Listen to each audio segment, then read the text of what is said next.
Santé à tous. Mmh. Ah, un vrai délice, je suis totalement accro. Salut tout le monde, aujourd'hui je vous retrouve pour une nouvelle série de vidéos que j'ai décidé d'appeler Merci les plantes en fait.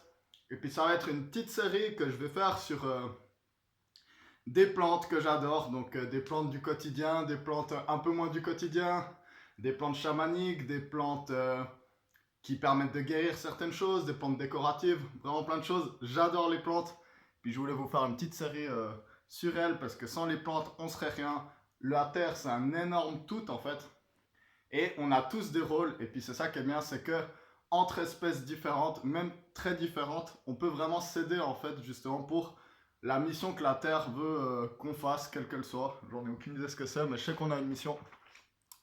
Et du coup, je voulais vous parler aujourd'hui de la plante que je consomme le plus et dont je suis le plus accro, mais aussi le plus remerciant, et c'est le café. La belle plante de café, sans plus attendre. Le café, qu'est-ce que c'est un peu l'histoire du café? Alors, contrairement à d'autres plantes qui sont utilisées depuis vraiment très longtemps en fait, le café c'est une plante qui est venue dans nos culture occidentale. Je ne sais pas exactement l'histoire du café ailleurs, comment c'était consommé ou pas. J'imagine que les endroits où ça pousse, ils avaient déjà la connaissance de ça. Mais en tout cas, l'utilisation du café, qui est la drogue la plus utilisée du monde, c'est vraiment répandu dans le 19e siècle, donc dans les années 1800, pendant la révolution industrielle. Si je dis pas de bêtises, il faudrait me fact-checker sur tous ces trucs. De toute façon, il faut toujours me fact-checker parce que je suis capable de dire n'importe quoi. Donc, n'oubliez pas que je suis juste je suis pas un scientifique ou quelqu'un comme ça, je suis juste quelqu'un de très curieux. En fait, le café, sauf erreur, ça a été introduit en Angleterre à la base justement parce qu'il y avait beaucoup d'alcoolisme à l'époque. Donc, j'ai vu le dernier podcast avec Michael Pollan de Joe Rogan, c'est ça qui m'a donné aussi envie de vous parler un peu du café.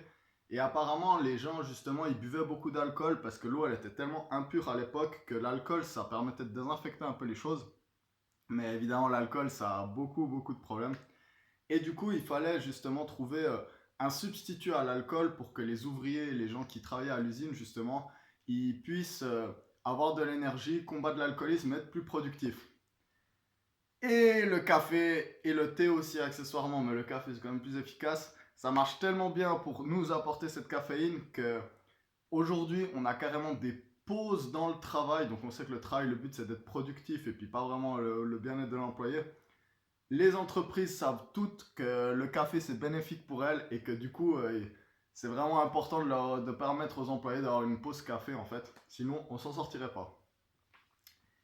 Donc le café, qu'est-ce que ça fait la caféine?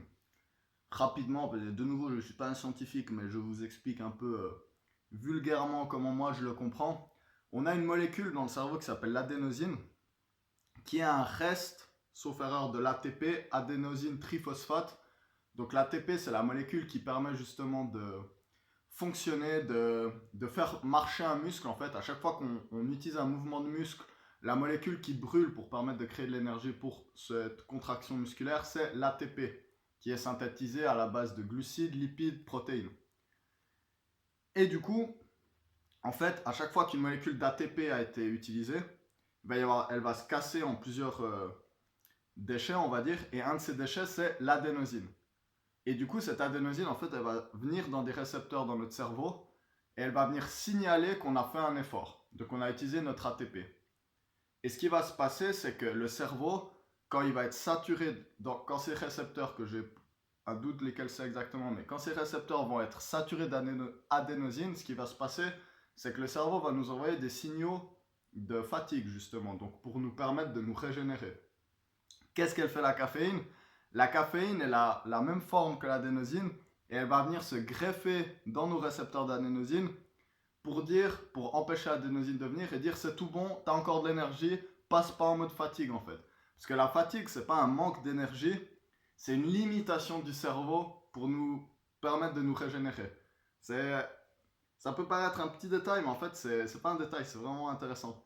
Du coup, le café, c'est pas de l'énergie, ça nous donne pas de l'énergie comme le sucre, les gras ou les protéines, la nourriture quoi. Ça nous enlève la fatigue. C'est intéressant à le voir comme ça. C'est ce qui nous rend accro à la caféine. Donc, Moi, j'en bois tous les jours. J'ai déjà fait des pauses, j'ai déjà arrêté et tout. Énorme sévrage quand j'arrête, donc comme si j'étais accro à l'héroïne ou quelque chose comme ça. C'est vraiment compliqué. Si vous pensez que vous n'êtes pas accro à la caféine, mais que vous en buvez plusieurs cafés par jour, essayez d'arrêter quelques jours et puis vous verrez que on est tous junkies un peu, hein, tous junkies de plusieurs choses. Du coup, le café, c'est une merveilleuse plante qui nous enlève la fatigue, qui nous apporte énormément d'enthousiasme, qui nous donne des rushs de sensations, qui nous permet de vraiment accepter la vie comme elle vient et puis avec beaucoup d'enthousiasme, mais c'est une plante qui rend esclave. Moi, j'adore la caféine aussi parce que j'ai toujours cette sensation avec la musique, par exemple. Donc moi, je suis un très grand fan de musique. Que la caféine, c'est ce qui me permet un peu justement d'activer mon corps, de ressentir un peu les vibrations, les pulsations et tout. Et y a ce côté aussi faire des choses en fait, justement. C'est pas rester statique, rien faire, c'est faire, parler, faire des choses justement. Donc ça va être l'avantage du café et son inconvénient.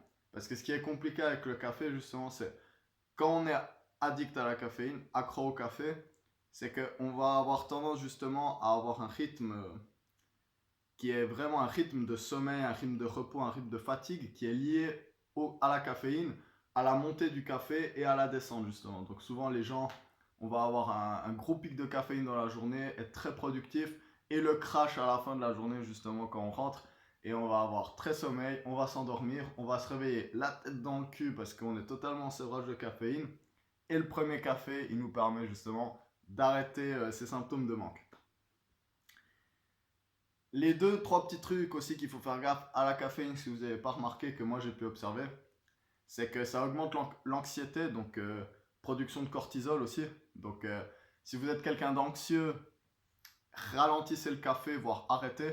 Ça sera mieux pour vous sûrement parce que l'anxiété, ça nous bouffe des années et des années de notre vie. Et ça rend irritable aussi. Donc ça, je l'ai remarqué surtout quand je bossais sur des chantiers. À la fin de la journée, on est tous sous caféine à fond, mais faut pas nous faire chier parce que on est vite sur les nerfs en fait. Est-ce que j'ai quelque chose à rajouter sur le café? Je trouve que c'est vraiment quelque chose de magnifique le café. Une drogue très sociale aussi, donc j'adore boire du café quand je vais en boîte par exemple. J'ai toujours un thermos de café. Et je pense qu'il faut vraiment prendre le temps de remercier la nature de nous offrir des plantes comme ça justement. Parce que on travaille tous ensemble sur cette planète. Et toutes les plantes, elles ont un but, elles ont quelque chose à nous enseigner. Certaines plantes, elles nous enseignent quelque chose quand on les prend.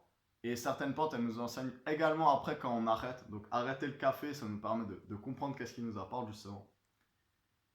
Et voilà, voilà. Ça, c'était la vidéo sur le café. C'est une vidéo un peu spéciale. Premier numéro de Merci les plantes. Je voulais vous faire plusieurs. On verra quelles plantes je vais aborder dans les prochaines séries.